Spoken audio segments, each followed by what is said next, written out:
Today's guest is Nate Chamberlain. He is the founder and principal consultant at Nate Chamberlain LLC. And Nate specializes in Microsoft 365, Power Platform, and SharePoint solutions, and is well known as a technical trainer, speaker, and author of 11 books. Oh my gosh, I got one here. I've read actually most of them because, as people know me, I love Microsoft stuff. So, big fan.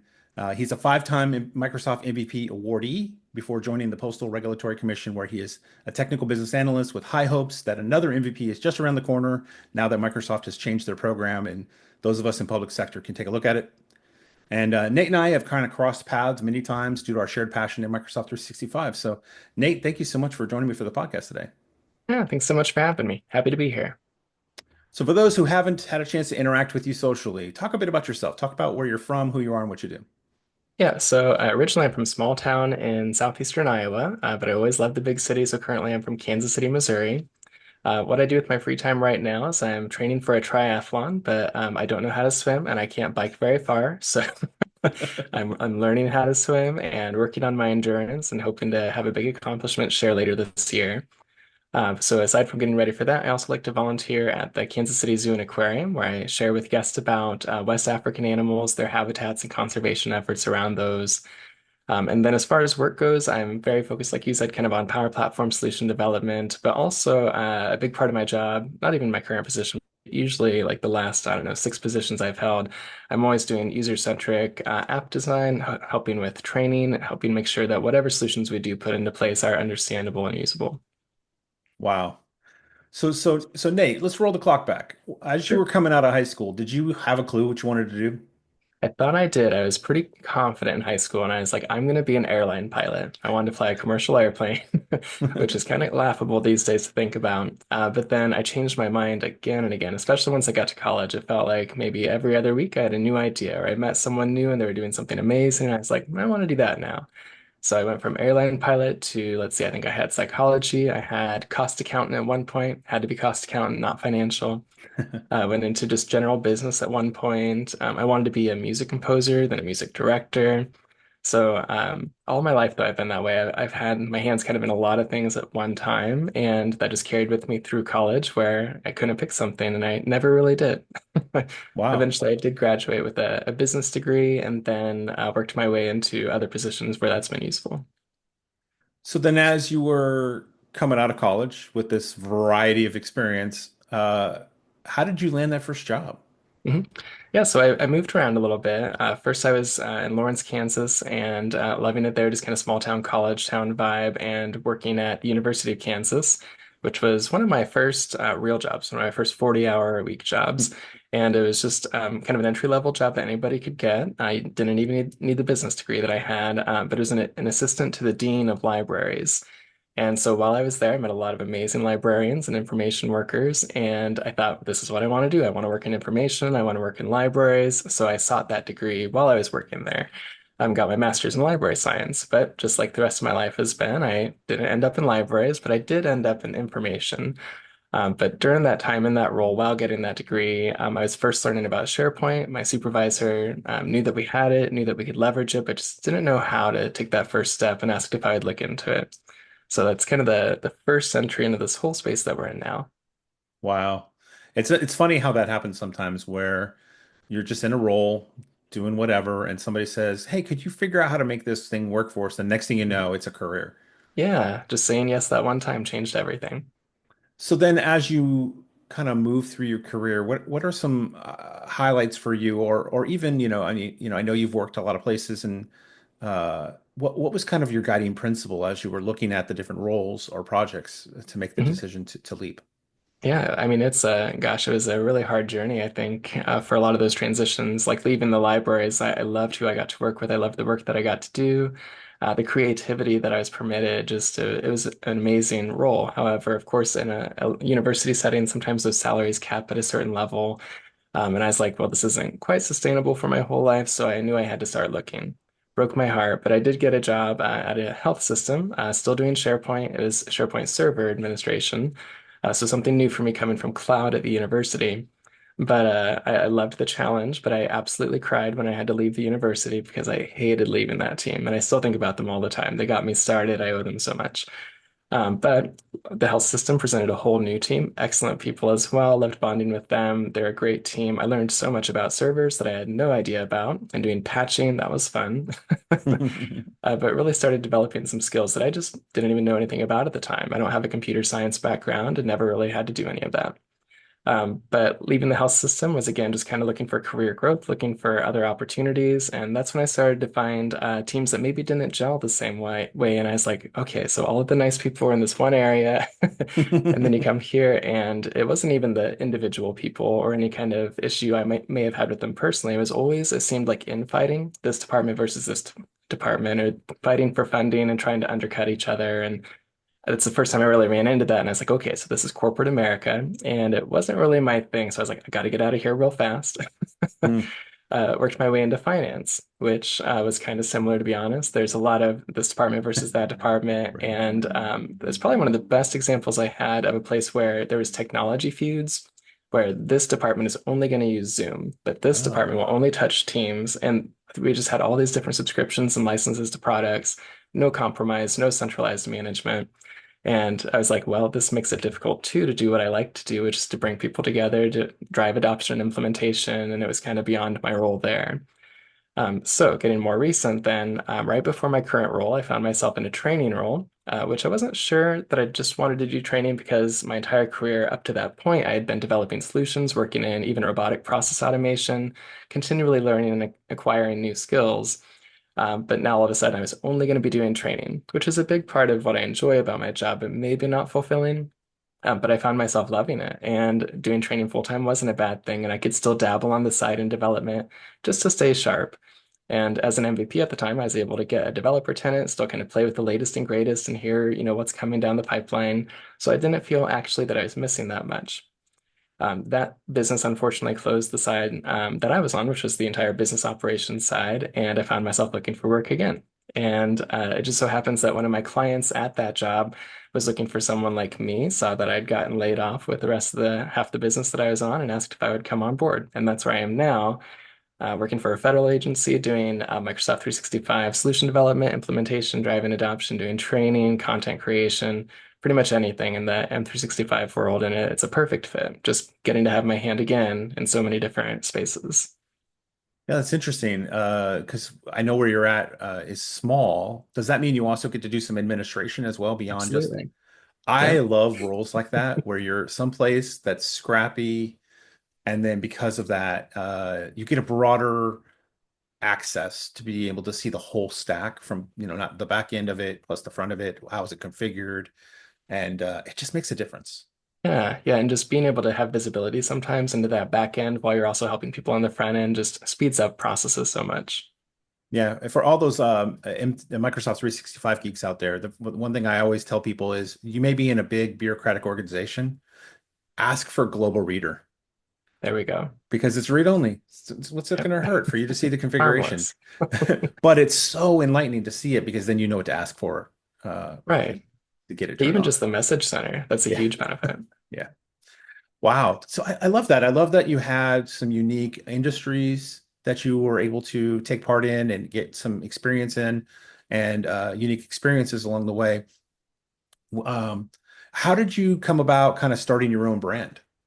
hmm Yeah, so really it kind of came out of the side projects that come along in our lives where someone hears what you do and they're like, hey, you know what, my printer's not working. Can you help me fix it?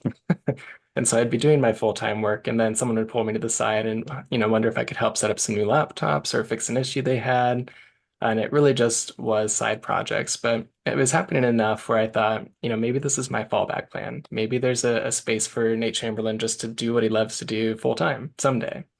So I started setting it up quietly and just one page on my website at a time, which is still under construction, still adding more content, still working on that SEO. But that's kind of my plan is, someday I do see myself perhaps working full time for Nate Chamberlain LLC, still doing the same thing, doing solution development, doing training, helping people with content creation. But for the time being, I love what I'm doing. I'm going to keep doing it as long as it makes sense. Yeah, I love that. And then not everybody has a chance to write one book, much less the opportunities you've had writing many books. How did those different opportunities come about? Yeah, so the very first one I wrote is my second kind of big job in Microsoft when I was working at the health system. I was blogging at the same time at my blog, and I'd written a post called The ABCs of SharePoint. And all I did, it was my 100th blog post. So as, a way of celebrating, I just came up with something from SharePoint, both server and cloud at the time, for every letter of the alphabet. And I thought that was really fun, and I wanted to celebrate it even more than just posting it. So I was like, what if I made my own book? So I looked into Kindle. They did a self-publishing thing called Kindle Digital Publishing, I think, Yep. KDP. Yep. And so I drafted this whole thing in Microsoft Word, got the pages formatted. You have to do all that yourself. You have to do the cover design yourself. But I thought I was pretty cool. So I got that all done, uploaded that, and kind of took that journey by myself in the self-publishing realm. But anyway, got that book out there, and not long after, maybe 2 months after, Packet, the publisher, reached out and wanted to know, hey, we saw you wrote a book. I mean, it was self-published, but they still wanted to know, would you be interested in writing this MS 101 exam guide? I was like, okay, I'll take a swing at it. I'll do my best. And I did. And one book led to another with them. And I think I now have seven, but they just keep asking, and I'm honored and humbled, and I'll keep, providing as long as I can. Yeah, well, I mean, it is interesting in the tech industry, right?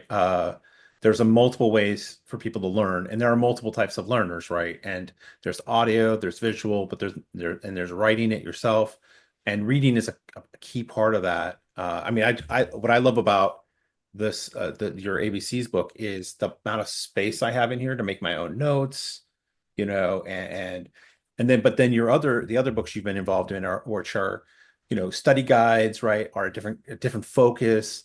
Okay, I want to pass this test, right? And those are Mhm. so, I mean, I've got so many Microsoft certifications, but you don't learn all that by osmosis. You got to put in the hard work. So Yeah. no, I appreciate that you have taken your time to put those together because they're very helpful.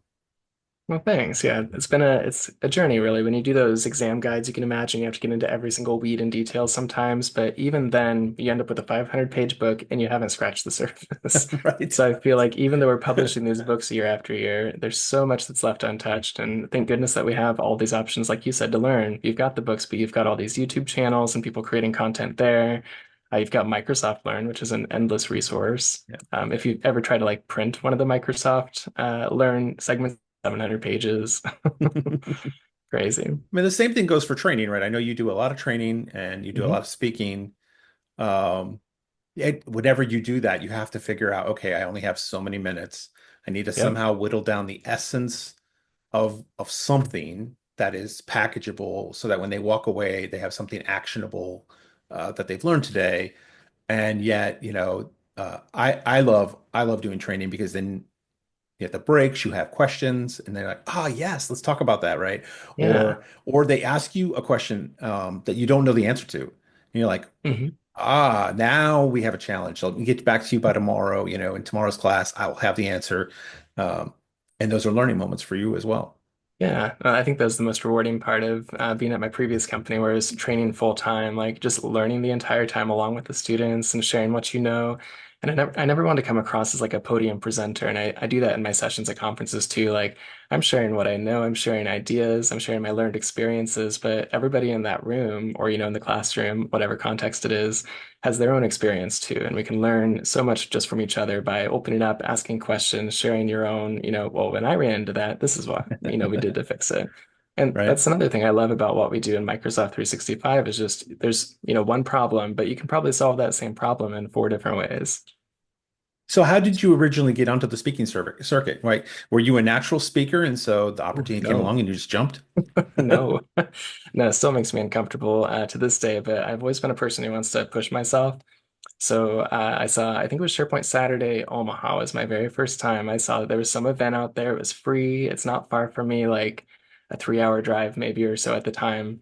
So I was like, well, I'm going to go to this event. And I attended it the first time. And then the next time around, after seeing people present and going and kind of getting that conference vibe and doing the exhibit hall and everything, getting that kind of addiction, I was like, I want to go back. So at this time, I was like, I've learned enough. I've got some cool ideas. Like I was really big into intranet development at the time. So I submitted a session about how to design an accessible and interesting intranet. Got that accepted, drove to Omaha, was so nervous to present. I was pretty young in my career, and people came to my session, and the room felt, huge. It really wasn't, but it felt that way. and I was sharing ideas that I never shared with anybody before. But after that first time, I did it once, and if I could do it once, I'll do it again. So I submitted to like Baltimore and St. Louis. And then somewhere along the way, I submitted to TechCon, which became one of the biggest conferences I've spoken at, and still is actually. We'll see where it goes. I'd like to speak maybe someday for Ignite or, one of the really big conferences, but still working my way there. Yeah, definitely they need to get you at Ignite because but Ignite needs to grow some more as well. Since COVID, it's kind of been on the rebound, but Oh, yeah, makes sense. but TechCon is a well for those who haven't taken a look at it, and I love that they're all over the place. Mhm. Vegas, I think Seattle, Dallas, DC. So there's always someplace close. Yeah, and Atlanta this year for the first That's time. right. That's right. Yep. So yeah, I actually you'd think I know all the tech cons, but my daughter does conferences, so I learned all about Ah, where they're very at cool. from her. So Nate, when you're looking at your journey and you're seeing the experiences that you had, what's something that you look at and go, man, why did it have to be that hard? Mhm. And it's something that could gain some efficiency. Somebody could look at it, maybe rough, sand over that little bump in a way that makes it easier for those of us who are coming behind us in their journeys.